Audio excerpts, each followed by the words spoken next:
Hello, everybody, and welcome, everyone. Welcome back. Welcome. Hello, Nick. Hello, Spin. Where's Spin? He's always here. He's always the first to arrive. David, are So, you on the right? huh? Are you on the right camera for the stream? You mean this one? There we go. Yeah, but I'm introducing everybody first. Oh, my mistake. Okay. Bobby's getting all anxious, for no good reason. I'll have to say. I mean, I No, am the technical director. I got to make sure the Yeah, technical I know. stuff is You're right. just you're doing what you're supposed to be doing. But yeah, just gonna say hello to everybody, and I just want to introduce. We have a very special, extra special guest tonight. Who I have his bio in front of me, but I'm gonna wing it, man. So because he's a great guy. His name is Bryan Atkinson. He is an award-winning composer with a very diverse portfolio, working on games and films, media, and he's a very passionate composer. I had the pleasure of working with him when I was a mentor, or what do they call it, a tutor? Tutor. Tutor at ThinkSpace University. And anyway, Bryan was the lead composer on the latest Guild Wars 2 expansion. And we're really extra special pleased to have him with us here tonight. Hello, Bryan. We gave away the surprise early Hello. because we had to test the camera. But anyway, here we all are. And here's Bryan and Bobby, and welcome. So yeah, we're just Thank you. So great to be here, man. yeah, we're essentially just going to be having a very chill, laid back conversation. Just three composers hanging out in three different time zones, and Is Phoenix in a different time zone than me? Phoenix I is don't think. weird because for half the year You, we're in you Mountain don't you don't Standard. do We don't do daylight the savings. daylight savings, which is Yeah. brilliant. Yeah. yeah, because Yeah. there's like like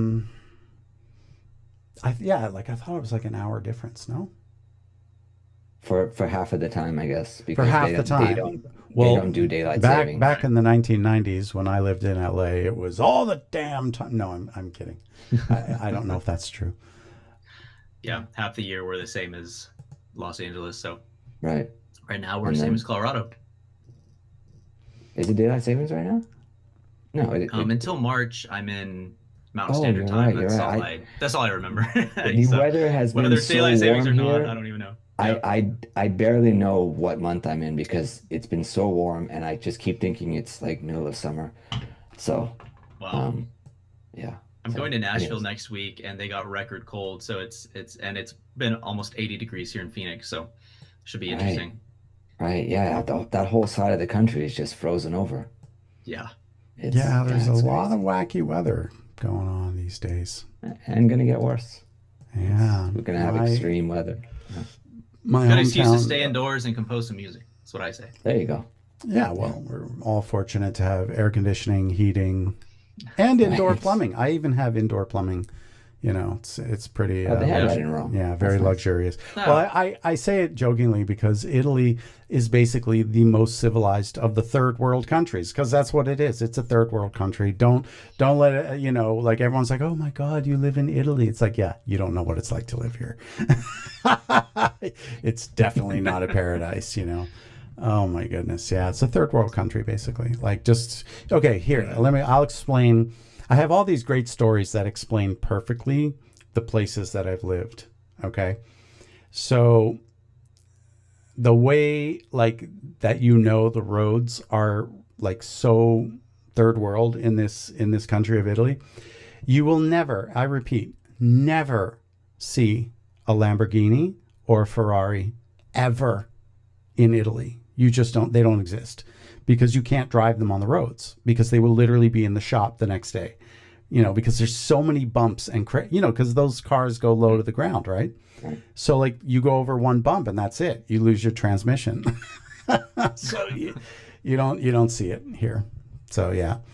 I mean, I'm exaggerating, but you know what? Honestly, I've never seen one. I've never seen one, not even once. So, and I guess like the areas where the mega rich live, I suppose they probably have private road paving, but it's ridiculous. Like the roads here are just awful. Anyway, Have either of you been to Japan? I've Japan is not, no. incredible. I went in September, and yeah, just a whole other cultural Oh experience, yeah, you can probably like but eat off of amazing. the roads there. You could eat off, yeah, by contrast, you could like eat off the road. Yeah, I, I Essentially. I I believe it. Everything there is Right. like they just do things on a different level. Just immaculate. Yeah. Yeah. Even the most where you would expect there to be trash in the train station, it just felt like Disneyland. Hmm. That's how clean the the floors were. It was incredible. So I mean, culturally, they are very proper, you know, Yeah. like they really focus on making sure everything is proper. And I really appreciate that they buy things for life and they expect things to really last. and they You know, make like even things like the for pen, they're life. like, I've had this pen for 30 years. I'm like, geez.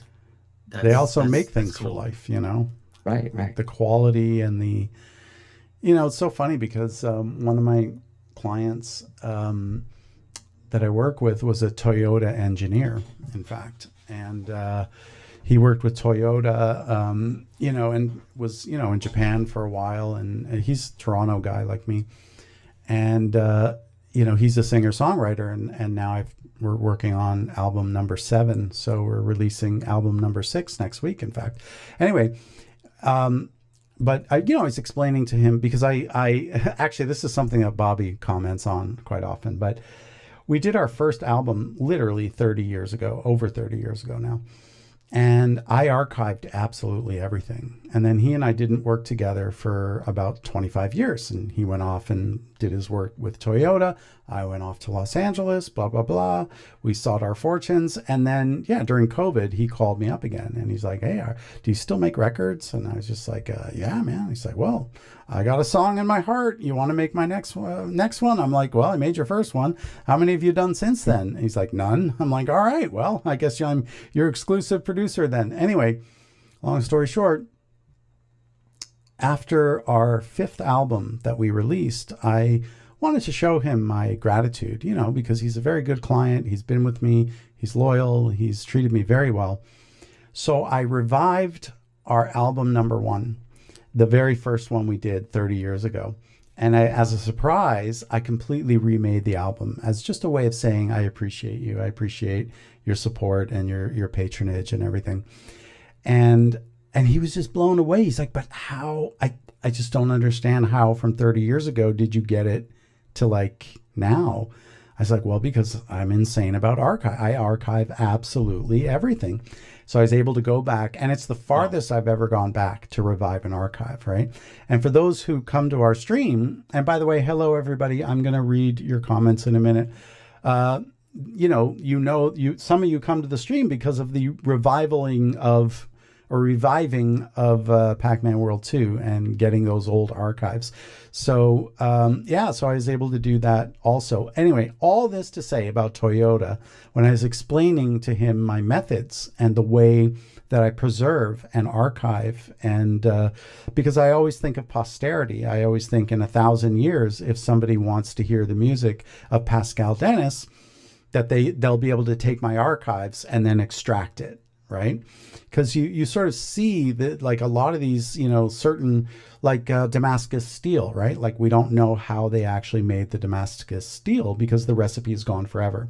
So I always was very good and careful about preserving and archiving. Anyway, he said, like, you think the way a Toyota engineer, because that's how we do everything in the archival process and the preservation and, building things that, in 10,000 years, if they want to build the car that we built in the year 2010, they can do that, So it's an interesting thing. And I guess this would be my sort of, lesson to all of the young, artists and producers out there who are, in this or thinking of getting in this, keep records of everything, because you never know when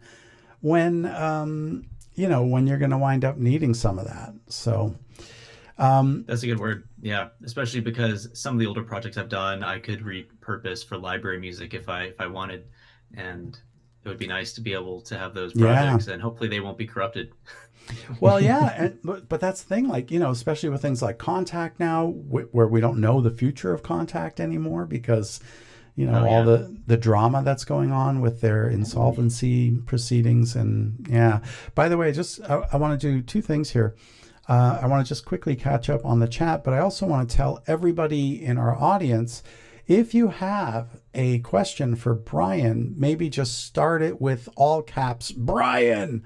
Exclamation point, and that'll kind of catch my attention, because we want to prioritize our time with Bryan. And if any of you guys have specific questions for Bryan about, you know, Guild Wars 2, the expansion pack that he did recently, he's also worked with you know, live orchestras as well.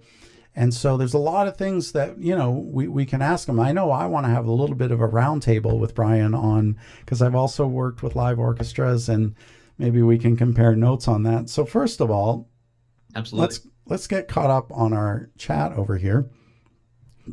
Hi, Nick. Hi, Spin. He's here. You gave me a heart attack, Spin. You're always the first one to say something, and you know, Nick beat you to the punch here. All right. Okay, they're excited that you're here. That's good. Let's see. Hi, Dal. I won't be here for too long. Hope you and Bryan have a wonderful chat and interview. Excellent. Dalek, thank you so much for stopping by. In one more month to begin daylight savings here on the East Coast. That's wonderful. You know, in Italy, we do it like a month after you guys do it. It's horrible. It's basically dark, or is a week? Well, it feels like a month because of the darkness. Where it's got to be more than a week, isn't it?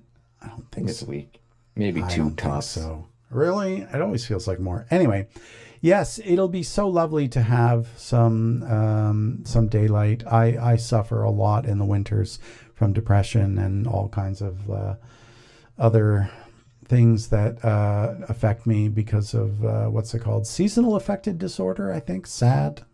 SAD. Yeah, I have SAD most days. No, it's not true. All right, so Arizona is all right at the moment. Can't wait for the hell zone that is summer. All right. Oh yeah, bring it on. Bring it on. I will mention that I'm interested in that thing you mentioned to me on Zoom. Yeah, Dalek, we will.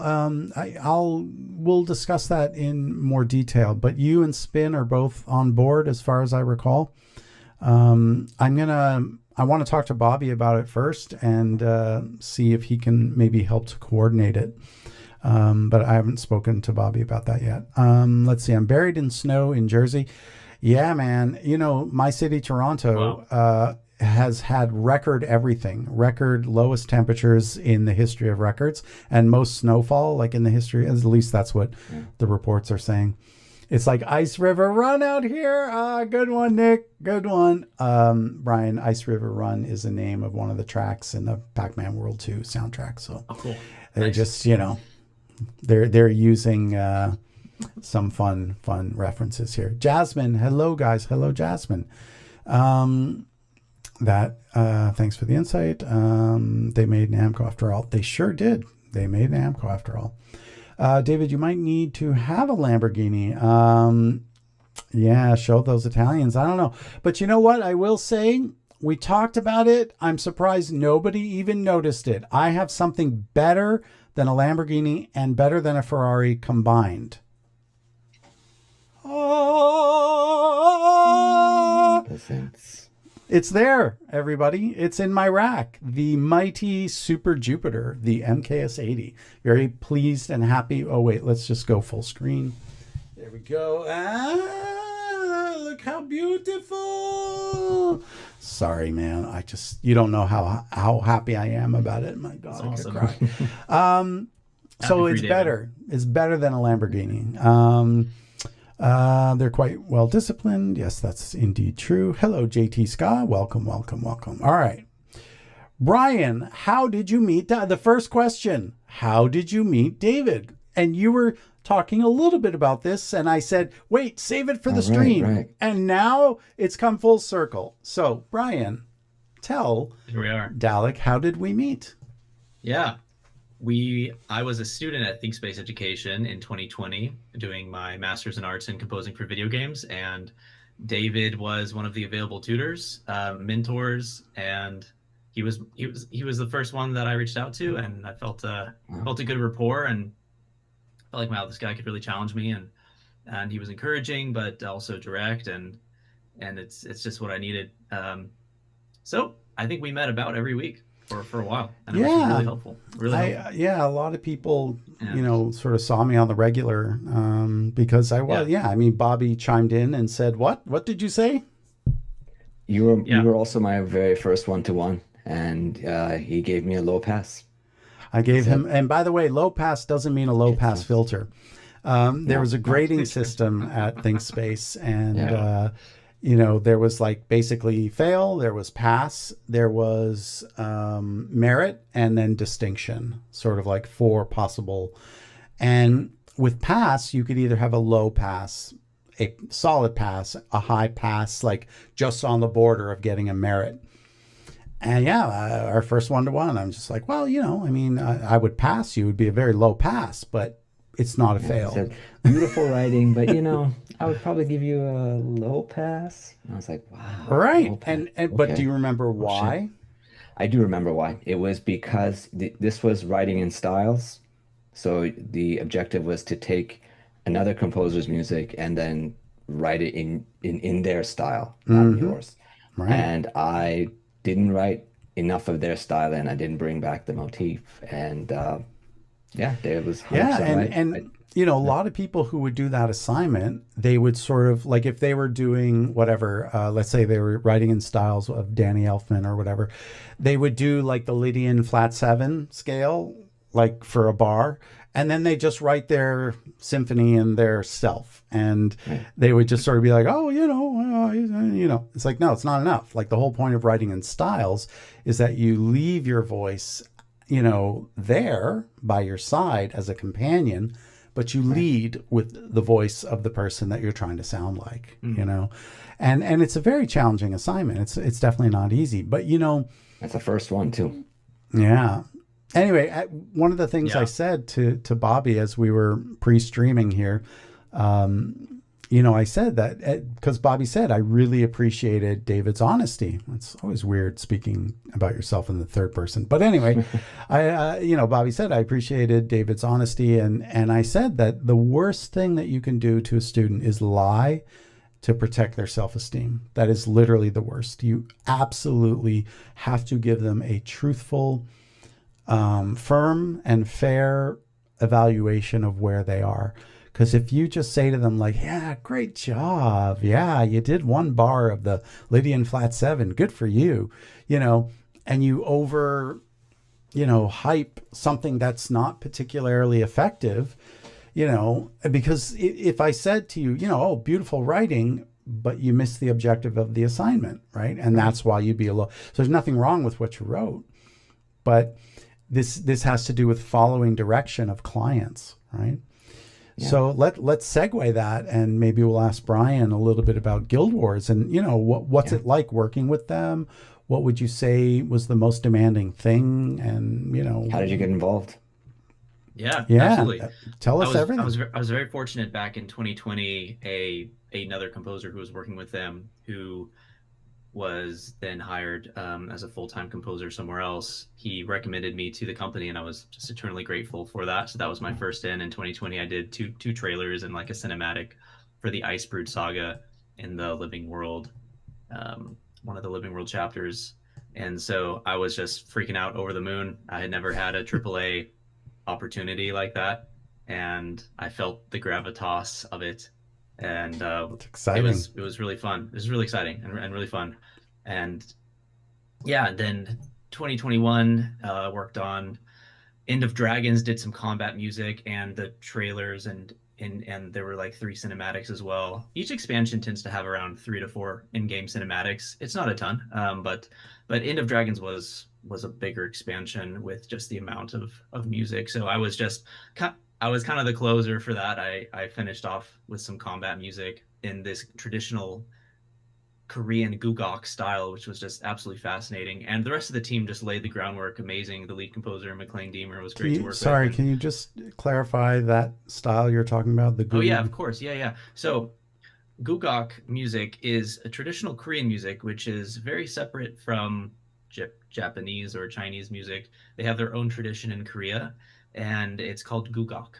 Okay. And there's various, the instrument names, or the instruments themselves are similar to like the Japanese koto or the Nice. Right. Chinese gucheng, Guzheng. but they have Yeah. their own kind of versions of that. Like I forget some of the names now. The dagum is like this really cool flute, and then there's the gyomongo, which is kind of like a koto, and they're just fascinating. So we got to work with some traditional gugok players That's great. remotely Wow. in South Korea, which was a huge blast. We had a liaison out there who also wrote on the soundtrack.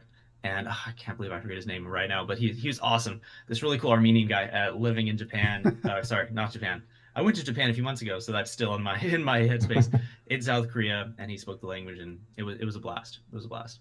That's And cool. then And yeah, So don't go go ahead, ahead. Bobby. No, Okay. go ahead.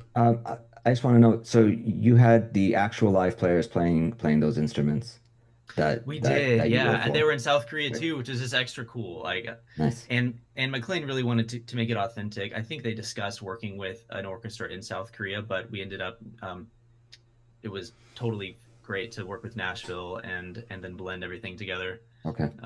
I think that Very was cool. the first game soundtrack to be mixed in Dolby Atmos Hmm. was Guild Really? Wars 2 End of Dragons. I believe it was Okay. it's kind of a bit of a groundbreaking Nice. thing there. So Nice. Did you run into any issues writing for an instrument that you didn't really have that much experience with? let's Like, see. did Yeah, they come back yeah. to you and say, "Listen, I I can't play it like this. I It just I doesn't, wanna just I doesn't wanna work." chime in on this after, but go ahead and answer the question, and It then was I'm gonna it was a huge like I felt the weight of, oh, I don't want to screw this up. It was just so much excitement around this. So McLean, the lead composer, had a big YouTube playlist of all these different Gugok things, okay. solo performances, orchestral performances, and then he had a big spreadsheet or a big document of what was idiomatic in the style, like a lot of triplets, and Okay. and then the ranges, certain keys that we could use Okay. or not use. The biggest thing Wow. was Okay. to write in certain keys or not. So, yeah, B flat, F, G, Sure. B, these kind of keys. Other than that, um, I th- I don't believe I ran into any major hiccups. In fact, it was more of a compliment. I think one of the dagum, the traditional Korean flute player, a really nice guy, but he was saying how some of the lines I had written reminded him of like monk meditative music, and Mm, That's great. somehow, okay. and that was just a fluke because I was just writing whatever felt on the tight deadline, whatever Right. felt Yeah. Music right, Yeah. more or is less. Like the I did my research, but it music is the wasn't. universal language, though, right? So I was definitely that's a guest in the culture, so it was an honor to have that feedback. yeah. Nice. Yeah, it's interesting because years ago, well, I still have this client to this day, but he's a Chinese client, and he was also from Toronto, like me, and he was assigned to this game company out in Macau, in China. And I've been to Macau before, and actually, my ex girlfriend is Chinese from Hong Kong. We were together 9 years, so I was exposed to a lot of. Also, my ex wife Wow. is she's actually half Chinese, half Colombian. Very dangerous mix. Anyway,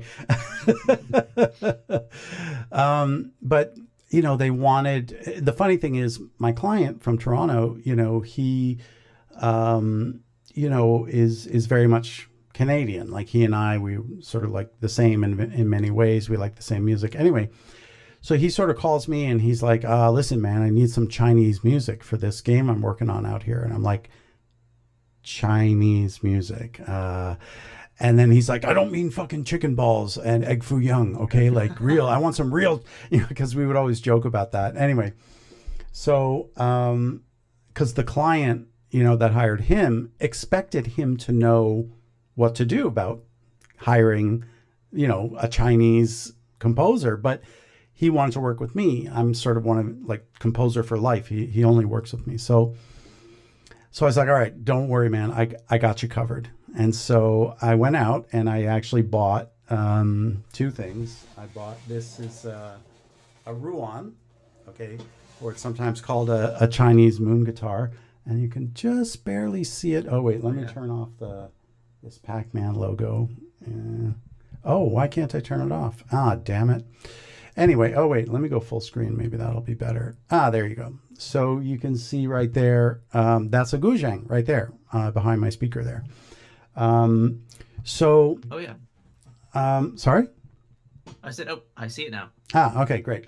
So anyway, oh wait, there's also this. Let me just take that out there and that out there. Take away all these other things here and that one there. There we go. Now we got a clean screen there.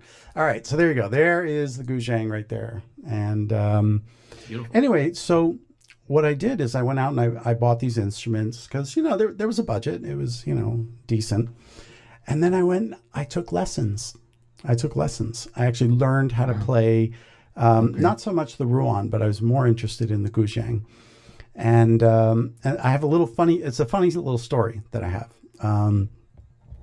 This will really piss off anybody who's involved in politically correct language, but this is a true story and it happened. So there's nothing I can do. I can't control the world. But so I went and I'm taking guzheng lessons, right? And this lovely lady, older lady, maybe in her 60s, and she's explaining and like how to put the pressure with your left hand and pluck with the right, and you have to tape your hands up. They tape these picks onto you, and everything. It is a really intense thing, and she taught me how to tune it and explained the different keys, everything. So it was like really, really great. And maybe on my third or fourth lesson, she said, David, I don't, mean to be rude, but I just want to ask you, why do you want to learn guzheng? And I said, oh, well, I'm a video game composer and I'm, composing music for a video game soundtrack. And I don't want to be offensive to Chinese people because I'm sure that in Hollywood they think Chinese music is ding ding ding ding ding ding ding, which is like racist. That's like really racist. Okay, and she starts laughing. She's like, "Oh yes, it is. It's so racist." And I was like, "See?" So I said, "I don't want to do that. I want to try to approach it, and have it be respectful of Chinese culture because I know." This is like a 6,000-year-old tradition, and China's a very big country. There's a lot, you have Canton province, Sichuan province, Manchuria province, and there's different food and different culture and music from all those areas. And she's like, oh, how do you know all this? I said, my girlfriend is from Canton province. And she's like, oh, okay. And so she's really a lovely lady. And she said, anyway, I was just so curious because, David, in our culture, only women play guzheng. Men do not play guzheng. That's what I'm saying. If you're into that political correct speech, this is like, isn't that incredible though? Incredible. But she's an older woman, right? Like she was in her maybe mid to late 60s, right? So she's sort of like from the old school, right? But that's why she was curious and thought it sort of funny that and waited, I guess, to the third or fourth lesson to kind of ask me because she didn't want to offend me either. But she was the funny thing is she said that after I told her, that my girlfriend was Chinese, now my ex-girlfriend. And so I guess she didn't want my girlfriend to think that's different. Does he bat for the other team? Like, why is he doing this now? Anyway, that's so, it was really funny. Anyway, all that to say that, it's incredible the opportunity that we have to, as Western composers, when we get that chance to kind of work in a genre and a style that is not native to us, right? Absolutely. And it's great. Yeah. Really years ago, like I'm talking 22, 23 years ago, I was contacted by a Korean opera singer that wanted me to sort of mix some traditional Korean styles, and anyway, so it's always wonderful to get it's that an interesting opportunity. thing you just said there, David. As a Western composer, composing in styles that we're not used to, isn't it just that it's just music that you just didn't listen to yet, right? Because it's not like if I came to you and said, David, please write some metal music, it's just you wouldn't be so far separated from it, right? Well, I think it's just the fact that you haven't had that exposure enough to call it something you're comfortable with. Where do you stand on that? Well, okay, so here's how I think of it. So I'm Berkeley educated, and for those that don't know, it's it's considered. I'm sorry, let me just say one more thing. And with the fact that music is the universal language, Right. right? So Right. it's part of all of us. Go ahead. Right. So I'm Berkeley educated, and you can't graduate from Berkeley unless you can write, a standard chart for a big band and, jazz counterpoint and everything. Right. You got to be able. Actually, I think a week or two ago, I played that jazz big band thing I was working on, and which is great. And jazz is Western music. That is it's one of the greatest American inventions of all time, right? So I guess where I'm going with this is that even though I learned legit, jazz arranging, jazz composition, jazz counterpoint, I learned all of it. I'm not a jazzer. It's Right. not, right? Like you can't give me any instrument, including drums, and I'm a drummer, and expect me to be able to play that music. Now, to be fair to me, that's also partly because it's a very performative and improvisational genre of music. And, I don't remember where I heard this, but somebody once describing that composition is just controlled improvisation. So, right, you sit at the piano, you start noodling, and then it's like, oh, that's really good. So, like, you sort of have the chance to work everything out in advance, and then we get sequencers, right? And so that really helps us to organize everything in a really logical and beautiful way. So when I played you guys that big band piece I was working on a couple of weeks ago, I think I played it for spin because I was using new horn sounds, right? And like, for example, just to get a phrase to sound like it would actually be played by a big band, like sometimes just to have ba-ba-doo bap-boo-doo bap biddium, I might work on that for like 2 days. One bar for like 2 or 3 days, and like literally switching out 100 different horn sounds until it feels right to me. Now, where am I going with this? Okay, well, I could play that for a real jazz guy, like a serious hardcore jazz person, and they could just be like, that's not jazz. What the fuck is that? That's garbage, man. And then I would be the one like, so that's like a low pass? Like, no, that's a fail, man. You failed. So, okay, so where am I going with this? Okay, so here's where I go. Okay, so in America, if I say to you the following meal, spaghetti and meatballs with Parmesan cheese on top, I'm trying to pronounce it American-like too. What cuisine is that? Is it Chinese food?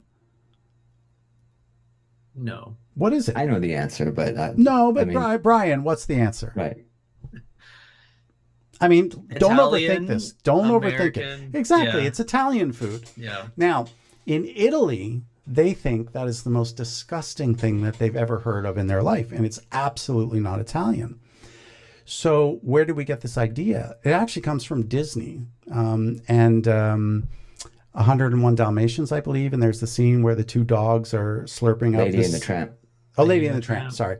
And they're sucking up the same piece of spaghetti, and they have the innocent little kiss, and it's spaghetti and meatballs, and that's where we get this idea from. Now, how did we get it? How did we get there? Well, because in Italy, there's a very strict order to the meal. You start out with an antipasti, like an appetizer. You have your first plate, which is a pasta of some kind, but with something very light, like, maybe a little bit of speck, or you have some pesto, or, just a very light, maybe little, chopped up little pieces of ham or whatever. Or sometimes it's just with Parmigiano and some butter, and that's it. And that's your first plate, the pasta. The second plate is a meat or a fish. And you literally get another plate, and you literally have your second, and that's the heavier dish. Now that can be meatballs. You can do meatballs for that. So for Italian people, the idea of taking a first plate and a second plate, it's like against everything holy in Italy. You just don't do that. You don't do it. So what I call so where am I going with this? It's the same thing in music.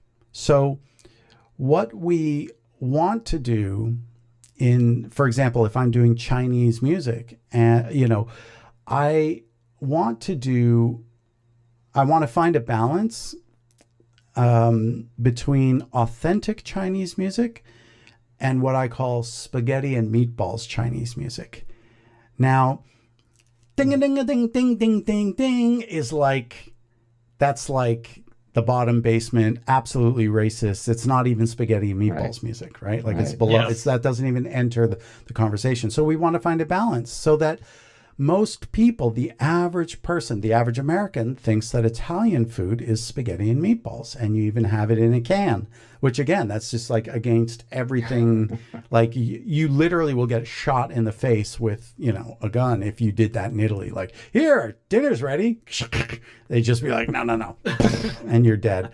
I'm joking, but they're very like insane about food in Italy, and so.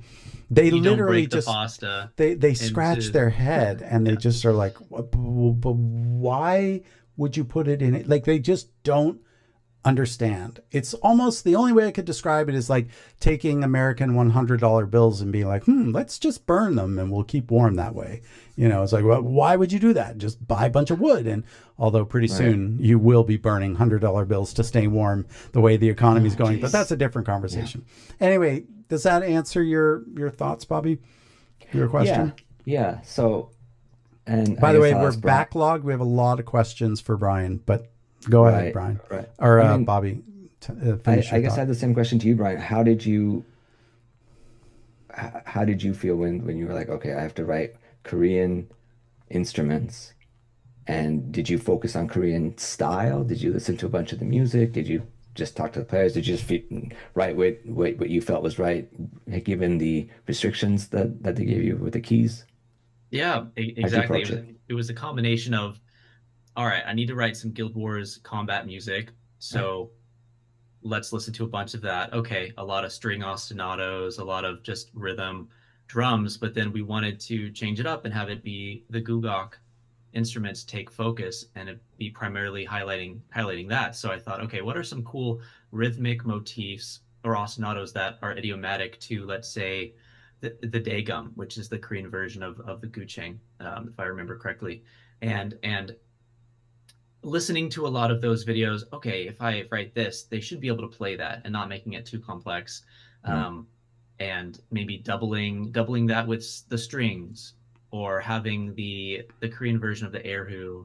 I forget the name. It's been a while. Doesn't matter. But it's a little more alto. It's very cool. I know. I just want to come across like I know. No, it doesn't matter. I was an expert, and 3 years ago I was an expert. Yeah. No, but we bring in the information and then it leaves us because we use it, we exploit it, and then it's no longer relevant. Right. That's the thing about being a composer for media is you pour into the moment, and Hans Zimmer talks about this in his masterclass, and then he forgets what he did the day before because the RAM has to be cleared, and so that's how it was with this project. But it was such a opportunity. You take what you need and then you leave it. Once it's done, you don't it's and over. Then being a fly on the wall with Lena Rain, she wrote a track. I hope I'm saying her name correctly. The composer for Celeste, incredible game composer. Okay. She wrote the final boss track on End of Dragons, and I was a fly on the wall when they were recording the vocalist, the traditional Korean vocalist, and that was just awesome. This amazing woman just belting and singing in the studio, and Lena working with her. So that was fun. It was just it was a great time. But as far as so we got to write we're gonna write combat music. There's gonna be drums, there's gonna be strings, there's gonna be brass, but we want to push the gugok instruments forward and let them be highlighted. And also there's gugok percussion as well that was recorded live by this guy in Korea as well. And so that was you have this hourglass kind of drum where you have these two beaters on each side, and yeah, it was, and there's samples for these things too. Like I found a gugok samples. It's amazing how many virtual instruments are out there. So I could mock stuff up. I know. Nice. There's a lot of choice now. Yeah. I wish I had some of the libraries like the East Asia library from Native Instruments. That would have saved me a bunch of guzheng lessons and and buying. But I'm glad I bought them. I still sample them. I actually recently. I think that was a good expense. Yeah. I'm sorry. No. So there are some questions. Let's start with the very first one, Bryan. Got any advice on writing a film score? Orchestration tips that could help. That's a It's a pretty but they broad, don't a have a pretty broad budget for an question. orchestra, so yeah, that's a huge question. Good luck. Sure. An orchestral score without an orchestra is more doable these days with the technology. It depends where you are in your journey with how your orchestral chops are in general, and then how your production chops are. So if you have if your orchestration chops are maybe down here, but your production chops are up here, that could still win because the client may Absolutely. not care about your Right. what the second clarinet is doing and the counterpoint. They just want to hear this sounds good, this sounds big, this sounds full, Spaghetti and it's not meatballs. harsh. Yeah, spaghetti Yeah. meatballs. But if your orchestration's up here, like you've been studying, the classical composers and John Williams, but you're writing in Finale or Sibelius, Yeah. the client might hear that and say, yeah, but this person over here, like they sound better, and because they're not in that world. So Right. it maybe, depending on where in your journey, try to bring it up to equilibrium, I I'd would say. also recommend that. So, like, being a person who has, been in, very passionate about education for a long time now, the number one problem that I hear with students when they're attempting to write orchestral music, in a DAW, in Logic or Cubase or whatever, it literally is completely obvious and apparent to me who actually listens to classical music and who does not. Mm. There's a very distinct sound. And so my recommendation, and it blows my students away, right? Because I'll, every week I'll have anywhere between, 10 or 20 students in my class. And I'll say nothing to the ones that obviously don't listen to it. I'll just recommend to them, like, you should, if you want to improve, you should really listen to more classical music. And they don't argue. They're like, oh, yeah, sure. They That take makes the sense. advice. Hard to argue with that. Yeah. Right. Well, because they know they don't listen to it. What they don't know is how I know. And then, of course, I'll hear something. It's so clear to me. And I'll just say at the end of listening, I'm like, you listen to classical music every day of your life, don't you? Yes, I'm a classical violinist. I'm like, oh, it's obvious. Right. So, There's actually a book that's under my laptop. I got it when I was in high school. Principles of Orchestration by Rimsky-Korsakov. oh, It was wow. recommended to me by a mentor, and so I definitely listened to a lot of Korsakov in high school, and I don't Yeah. claim to have read this entire book. A lot of it is score examples. Yeah. Most of Yeah. it is score And examples, he but he taught it's Stravinsky, great by stuff. the way. He taught Stravinsky. So he knew what he Yeah. was doing, that Rimsky-Korsakov. But so yeah, I would add that on to the list of anybody attempting it. Just because the problem is and I'm going to connect this to somebody wrote that's, to be honest, one of my Pac-Man soundtracks sounded really jazzy. Well, again, it's jazzy. Doesn't sound like jazz, and there's a big difference, right? So, and I think, okay, so first of all, I'd also say, like, don't worry too much about it if you're not a classical musician. And by the way I know this is that I was classically trained and I was an orchestral percussionist. And as an orchestral percussionist, you spend 10% of the time with the orchestra playing and 90% counting bars of rest before you go Yeah. bum bum, bim bum bum bum, and then you're like, all right, 5 minutes, I gotta wait, and then I gotta do the same thing again in 5 minutes. And so Exactly. I listened, and I would watch, and I'd just be like, oh wow, listen to that, that's so cool how they doubled the French horn melody in the cellos. And I would just make all these connections and ideas, and then as I became a composer, a lot of that came back to me. you know Yeah. so I would say That number kind of one. stuff excites me because in college I would visit orchestra community orchestra rehearsals Okay. that my friend was in the second violins, and I would just kind of visit and just be and just to be in the room Yep. was a treat for me, and that was Right. really really fun. And then another thing I'll say to whoever asked the question, Hmm. there's a composer, Kevin Kiner, who did the music for Clone Wars, and I was listening to an interview of him. If you look up Kevin Kiner on YouTube, it's one of the interviews in the last 2 years. But he was not a classically trained person, composer, but he's written more Star Wars music than anyone, more than John Williams, Hmm. note for note, in terms of just for the IP. And he grew into it. He studied it, and so Yeah. yeah, have hope. You don't have to be like I have a classical piano background, but you don't Yeah. have to have that background. You just You have to don't. be You passionate don't. about it. And Right. the other thing I just quickly want to add is that there's a whole your generation, in fact, who has grown up with the music of what my generation composed, right? So there's a whole generation of young composers that grew up with Pac-Man World 2 and grew up with, you know, a lot of other, you know, great franchises like Mario and, you know, Zelda and all these amazing video game soundtracks that they grew up with. And, Oh yeah. and some of those were done legit classical style. And then, but they're sort of, and the way I grew up with John Williams, right? And Danny Elfman and Jerry Goldsmith. And I very, very much loved Bernard Herrmann as well. It's like really going back. So it's fine. Like it doesn't, here's what I would argue. I would not argue, but suggest, like, don't worry too much about it. Just make music that's honest. Because as long as your music is conceived honestly, like it doesn't matter if some classical musician says, "Oh, that's the," you know, for me, I want to give the best advice to my students. So I say, listen, you want to improve? Because they're asking me, how do I do classical music better? So my answer is listen, you know. Yeah. And then when it's obvious, I state it. I'm like, you listen every day to classical music, don't you? And they're always blown away. Like, how did you know? I'm like, because I hear it, you know? So like on the one hand, don't worry about it. But on the other hand, do something that you can, you know, advance yourself in the area that you are attempting to compose music in, right? The way Bryan did with the Korean music, right?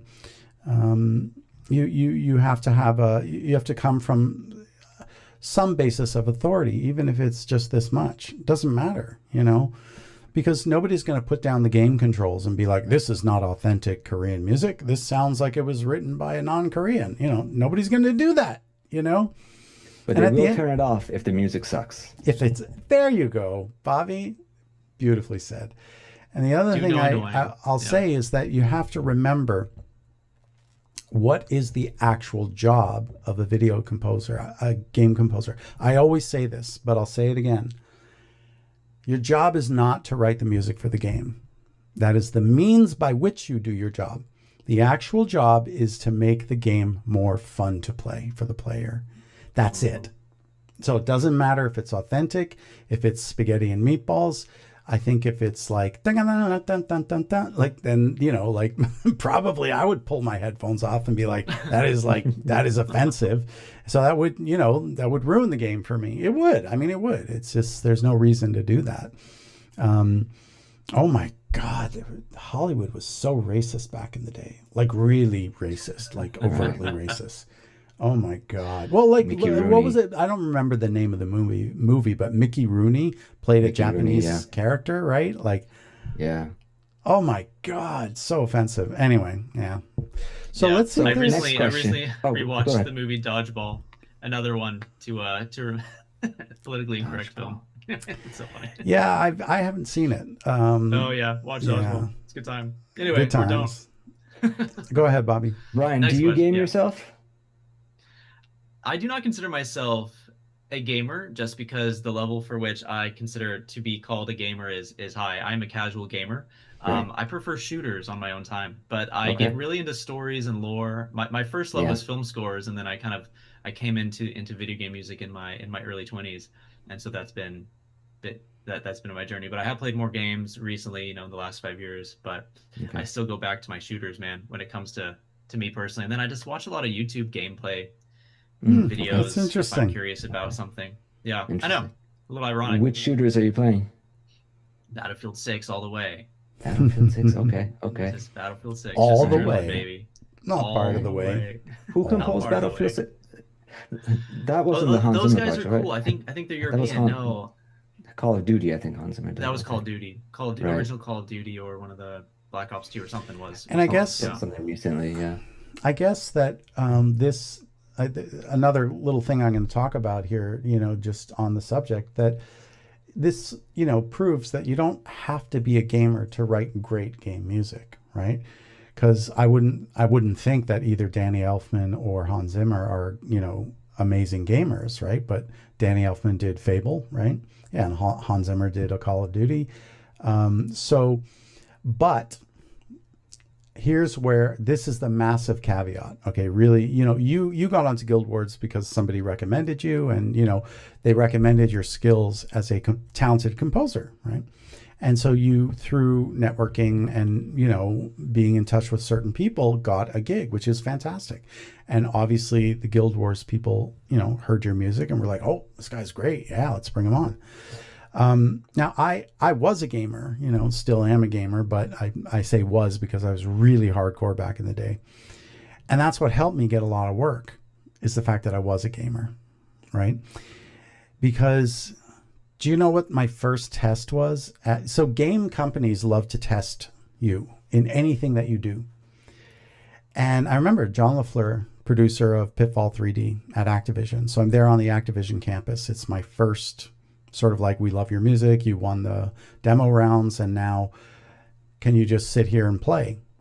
They literally just fucking sat there and watched me play. They literally just sat there and watched me play to see, was I like actually a legit gamer or not? And I was. And they're just like, yeah, man. I think that is so important, because I think that's one of the things that makes Hans Zimmer not a good video game composer and not a good choice. This because is why I'm... if you don't understand that, okay, at some points, you need to have layered music, for example. They never layer the music, right? It's just all right, because Hans Zimmer's linear. Give that to a music He's a designer. linear composer, right? Yeah. Break it out. Yeah. So they literally just sat there watching me play. And then I guess I passed the test. They're like, yeah, we're going to, welcome aboard, man. And they shook my hand and they patted me on the back. And, it was like, but here's why I'm saying this, especially for the young composers out there. You don't have to be a gamer in order to become a game composer. But if you're going to go out there and try and get clients on your own, and it's like sort of not through an agency or, some other third-party connection that you have, I'm not going to say you have to be a gamer, but it's about like gamers have one of the deepest binds of culture. Like, we are bound together by culture, and it's a very heavy, deep, and rich culture. And we are all very much, sort of rejected by mainstream. We are all disenfranchised. We all, are sort of, I think of us as sort of the people who just can't fit into and function in everyday polite society. So we made our own society, and we connected through the love of gaming. And this is very, very clear, even from when I was growing up. Pac-Man came out in 1980, and I was like 10, 11 years old. And it was like all the geeks and the kids that got picked on at school and bullied, we all were in the arcades because the bullies didn't go there, right? The bullies were too busy out getting, chicks and whatever, and or being cool and doing what cool kids did. And so it's a very strong culture that's rooted in that. And I guess what I'm going to say is that, like, if you want to participate in that culture, on a root level, it's very difficult to do that if you don't play games. Now, hear this. The good news is that gaming is now bigger than Hollywood, than, the record industry, than TV, all combined together. So a lot of people who are just not gamers are called in to work on games. So now it is a lot more common and a lot easier to get involved in the game world, because now even like film producers are being brought on to games because they're just, they have a very specific approach and they can pull together the right talent, so that's all. And I would also add, that's a great point, David. I would also add, I would never say that just watching a gameplay video, to clarify my earlier statement, just watching a gameplay video, you're going to get the same level of immersion as actually playing a game. That would be offensive to the art of gaming. It's being in the game, it's sitting, it's hearing the music loop and seeing how it carries you along the journey, and sitting with it and being a part of it, and seeing the game react to your decisions. And there's such a beauty in that. That's why it's so immersive and wonderful. I just mean that because some of it's time. I don't have time to play all of these games. If I want to see, okay, what is it? I'm very inspired by visual, so I can get a lot from just looking at someone playing through a game and seeing what the story is doing, and that's enough for me to, if I just want an ADD kind of what is this game about? What is this, like let's say Split Fiction. I watched maybe an hour of the Split Fiction Okay. gameplay, which was a really cool co-op game that came out, I think a year or Yeah. two ago. And I was like, oh, they're going between sci-fi and fantasy. Oh, that's really cool. I see what they're doing. Then I listen to the soundtrack while I'm driving. And that's like, okay, that's me keeping up with the world of games in my own way without maybe Right. going and playing it myself. So Right. Yeah. Split Fiction was I haven't played it. I played the last one with my wife. Takes Two. It Takes Us. oh cool. Takes Two. I don't know. I forget. Um, I just remember it's Army of Two, but that's yeah. like 15 years ago. Yeah, It's I back was in the playing Medal of that. Honor It days. Takes Two as well. It's after a while, it So just felt like auto repeat. But there's a question that keeps on popping up, so we should ask you right away, which is, are there any other composers that are not named David Logan that have influenced your work? I'm joking. I'm joking. But That no, was good. what composers would you argue, or say were sort of your biggest influences? Because a couple people asked that question. So, Yeah, I'd say my early junior high, high school, into college influences were classical music and film scores, mainly from like the 90s, 2000s. So James Horner, James Newton okay. Howard, John Williams, Right. Jerry Goldsmith. These are kind of my early genesis. And then games came in. I was drawn toward the fantasy stuff. So like Jeremy Soule, Skyrim, Halo, Okay. right? All these kind of early. And Right. then I was intimidated by the world of Mario, by the Sega. Mm. I was intimidated by the complexity because I was a very just introspective kid, and I just wanted to make like peaceful, pretty music for years. And so Right. being kind of the combat guy for Guild Wars was a beautiful irony, because I kind of grew into that muscle of actually let's be badass, like let's have some really crazy stuff. And then David inspired me. Oh, I will shout out David. David inspired me with his percussion and production chops for me to try to up that game even more. And just like, wow, there's a standard key of complexity and nuance. But I still compose with restraint as part of my style. So even with the combat music, I still like to have space, and I like to err Mm. on Right. slightly, if I can, slightly less tempo, slightly slower tempo, just enough to where you really like. I want you to feel the musical choices. I want you to feel the notes. I want you to feel what the maybe combat melodies are doing. And then sometimes it does need to be fast. Like I sped up a track because just listening to it over in the DAW. This was for the Secrets of the Obscure expansion. The strings are quantized, they're tight, and I'm like, oh, it's too slow. I'm not getting the vibe. But then when it was recorded live, so I had to speed it up like 2 beats per minute for the live session, because I'm like, oh, this will be great.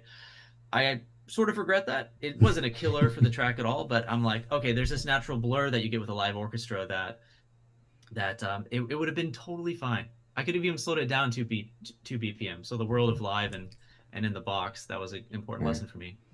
yeah, it's interesting because I wanted to also, compare a little bit of notes, working with live orchestra, because I learned two things, so I was very prepared. I'm very seasoned. I've worked with ensembles before, 30 strings here, 10 brass players there, so I'm not unfamiliar. Plus, I grew up around orchestras, being, classically trained. So I'm very comfortable in that space. And I studied the Samuel Adler book, which synthesizes everything from the Rimsky-Korsakov orchestration books. You know, um, and so, funny enough, I was actually, on holiday. I had planned a holiday 6 months ahead of time on a cruise ship, actually, with my girlfriend, when the client called me to say, yeah, we wanted you to do everything with a real orchestra. And I'm just like, oh, okay, but in 10 days I'll be on a ship. So I had to hire a guy to do, so I could at least enjoy some of the vacation. Yeah.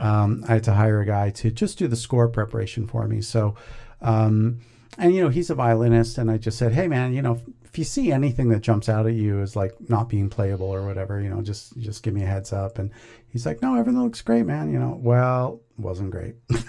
All No right. So way. the two things I learned is this: even with a live 100% real orchestra, okay, and I had 53 players, you can still write certain things where it will sound like a synthesizer. Specifically with brass and strings, you have to be very careful, because that's, what is a synthesizer, right? It's multiple oscillators coming together to make a tone, right? So there's this one particular section that every time I hear it, it sounds like a synth to me, like a cheap synth, and it literally irritates me every time. So that's one thing I learned, that following best practices is no guarantee of results. That's the one thing I learned. And then the other thing I learned is, don't write string parts as a drummer. It's just like what That's funny. right? Because like I studied marimba and vibraphone and glockenspiel and xylophone, all the mallet instruments, timpani, all the pitched percussion, right? And so, and what's my approach when I'm composing a track, right? I'll be like, right? Whatever, right? I write a melody like that with 2 fingers, right? Because that's my marimba and my xylophone, so I'll write melodies that way. That doesn't work for a violinist. Now, it was only on one track, but they literally couldn't play it. They couldn't play it. And just too fast, the intervals.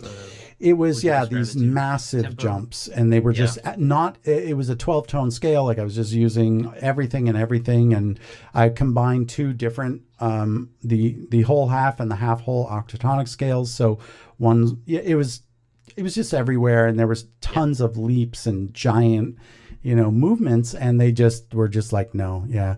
So but my solution was I did 2 takes of the passage, and it was only in the violins, and then I did 2. I said, all right, can you play it at 8th notes? And they were like, yes, we can do it at 8th notes. So I said, all right, let's just go off the grid and do it all at 8th notes. And I slowed the tempo down. And then I just brought it in, and in post-production, chop, chop, chop, chop, chop, chop, chop, sliced them all together, and boom, I got my line. So sometimes you have to think on the spot very, very quickly. You have to figure out, like, how am I going to fix this? This is unplayable, so now I got to figure something out. So in my mind, I was thinking of, software like Recycle or the Logic Quick Sampler, where you can just go in and assign everything onto a key, right? And then you've got each note on a key you just sampled slice, it. That's cool. Right? Yeah. So that was my thinking, and that's where having production chops will help you. So and then I guess the final thing I'll sort of like the most important thing I can recommend to anybody attempting writing for a real orchestra. This is a lesson that I learned at Berklee, from my orchestration teacher, and he said, if you're going to work with a live orchestra, make sure that every single line that you write for any player is fun to play, and you will get a great take, because there's nothing worse than you play a whole note and then you count rests for 2 minutes and play 4 quarter notes and then do nothing. Like, make it an enjoyable experience. And my sort of I did that, and I thought, they're going to love this. The violinists are going to love it. No, they didn't love it. They said it's not playable.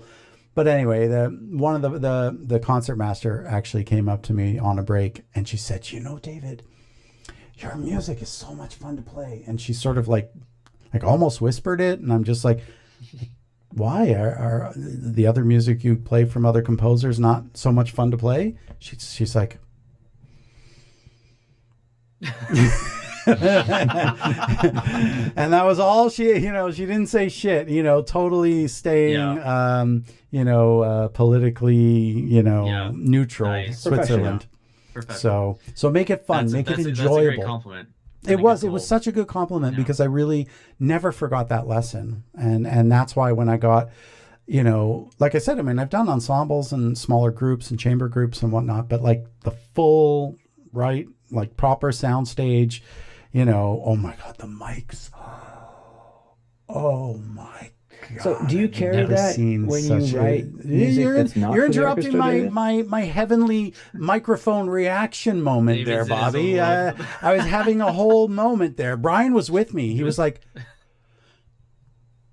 and then you just you just stampled all. All right, go on, Bobby. What's your question? I'm just joking. Do you carry that fun with you still when you write for things that are not going to be? Well, okay, so that's a fantastic question, because here's exactly what, and this is I'm almost embarrassed and ashamed to say what I'm going to say, but it's the truth. And Oh, wait, I got to switch cameras just to do this. As you guys all know, right? I got to be authentic, right? We're keeping it real.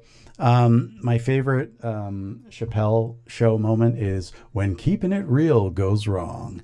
Anyway, sorry if you know that show. Anyway, so when I was working on this game with the full orchestra,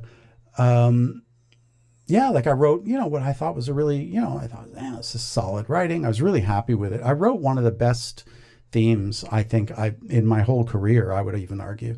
Really beautiful, powerful, and majestic, and I told the producer of the game, I said, this is one of the best themes I ever wrote, and with my own money out of my own pocket, I'm going to go to North Macedonia and I'm going to record this with a live orchestra. And she's like, oh wow, that's great, and that'll be so great for us, and blah blah blah blah blah. So great. A day later, she pings me and she's like, I just had a quick question. I'm like, yeah. She's like, is it possible to do the whole game soundtrack with a live orchestra? And that's like the angels in the heavens above are like, oh, I'm like, yes, it is. We can do every single note. Well, okay. So when the budget got approved, and then I realized, all right, wow, this is really happening. I'm going to work with a real orchestra. I immediately opened up every single session. Is this fun to play? Is this fun to play? Is this fun to play? Is this fun to play? So what I'd written for myself was great. I felt it would make the game more fun to play, and it would, and everybody on the team liked the music. There were no problems with it, but it was that question: is it fun to play? So I actually went back and I rewrote so many parts. I rewrote them because I'm just like, so for example, something very simple is just like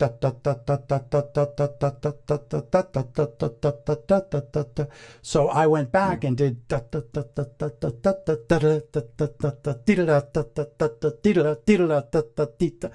these things that are very stringy and fun, because just doing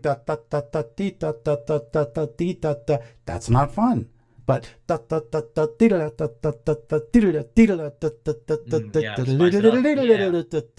I did all this, like these runs and fun, and so does that answer the question, Bobby? So yeah. So basically, the answer is no. You don't carry it when you're only writing for yourself or for the dog. I think to simplify the answer, are you making the game more fun to play? Yes. But is it going to be fun for a group of players to play live? And if that answer is no, I'm not going to get the best recording, which means, sure, it'll make the game more fun to play, but isn't it better to take an extra 3 or 4 hours out of your life? Actually, it's 3 or 4 days, really, and rewrite some of these parts and listen to them. And I suppose that's what, separates the professionals from the amateurs, because the amateurs are just like, yeah, that's fine. Let's go record the real orchestra. And I guess the pros are like, well, is it fun for the orchestra to play? Is it going to be the best experience for all involved? Because my very controlled logic session of a fake orchestra is going to make the game more fun to play. But because I don't know if I'm going to get the best result, because the players might be bored to death with these really simple, stupid string lines. So I better make sure I'm covered no matter what. And that's what I did, right?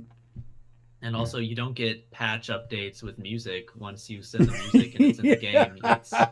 It's in the game. Right. You don't get updates. Good point, Brian. You don't. That is correct. You are stuck with it, man. Yeah. You are stuck with it. Make it as good as possible. Like we had about 2 months, about 2.5 months to write roughly 40 to 45 minutes of music for the Visions of Eternity expansion. So I brought in some help, did about 80% of it still, but it was a fun rush. Yeah. Thankfully, lots of ambient music to balance out the combat, so that helps. But that it still takes. What time. was the most difficult part when you recorded with the orchestra? Did you have any problems? Did you run into any sound issues? Did it sound weaker than you would have hoped?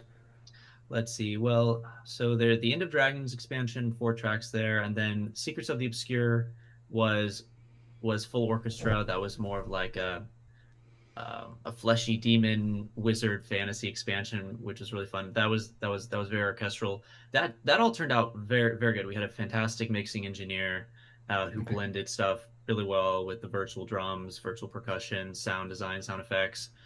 Really, nothing sticking out there other than it was just a joy to work with the orchestrators and the team, Right. and be a part of I that process. And then with Jan Through Wilds, that was more, let's put the budget toward these really cool solo instruments and kind of make Nice. like a Hail Young meets Witcher meets, it's Viking, a Viking fantasy Okay. score. So we didn't really do live orchestra for that. I did for the main theme. I have a guy, actually, Vassal. David, thank you for Vassal. Shout out to Vassal. You worked with He has Vassal. saved. Okay. I've worked with him so much. He's I've worked with great. Basil so much over the last few years. So he blends like multi he has multi blend system with strings. He owns like multiple I know. violins, He multiple he violas, can he's great. and he's great. I've worked with him a ton. He blended the strings on the main theme for Jan Through Wilds and some other tracks on Visions of Eternity. We did the main theme for Visions of Eternity in Budapest. So that Yeah. was that was the Okay. only full live orchestra. The others were virtual with I have a soloists blended question in. for you about Yeah. the production side of working with a live orchestra. Were you there and able to make, certain kinds of decisions regarding like overdubs? And I'll give you a specific example. So on one of my tracks, I wrote this incredibly lyrical, expressive solo cello line that had to be Yeah. done precisely with the right dynamics. And I was very afraid, and it was only like a 16 bar phrase, but I was very afraid that if the bleed was too much with the other celli, that it was gonna. So I basically I had the full autonomy to do what I wanted, and I just said, you know what, I'd really like to be able to record this completely solo. Can we just Right. do those 16 bars with no orchestra and just the cello? And I'm like, absolutely. And so then the cellist did his business, and unbelievably gifted player. And then when I got it back into Logic, I had all my orchestra stems. It was just like a dream. I was just like, oh yeah, I can just do what I want. Because did you have, first of all, any problems about that on the other end? And did you have the control at the time to be able to make those decisions? Because you did. I was surprised you did live percussion, because that's really hard to get dynamics. I would personally, it wasn't even, I wouldn't even consider doing live percussion. Maybe Oh because yeah, I'm a for the End of percussionist. Dragons, it was medium percussion. So like the epic percussion was definitely virtual, but for Okay. at least the Korean one, it was more like hand Ah, yes. percussion Okay. that That was makes sense. traditional, Yeah. kind of up front and kind of in your face or whatnot. And then Okay. I record shakers and stuff frequently for a lot of things, and hand percussion too. Like I just posted a video on social media of this really cool Native American bass drum that I sampled and put it into the keyboard so I can play around with that. That was really fun. But as far as to answer your question, we actually planned for an overdub for the main theme for Visions of Eternity. We only had 30 minutes. We just did a 30-minute block to record 2.5 minutes with Budapest. So everything had to be really planned out. We knew there was this melodic part in the strings, but I still wanted a string bed underneath it to kind of support it like a pad.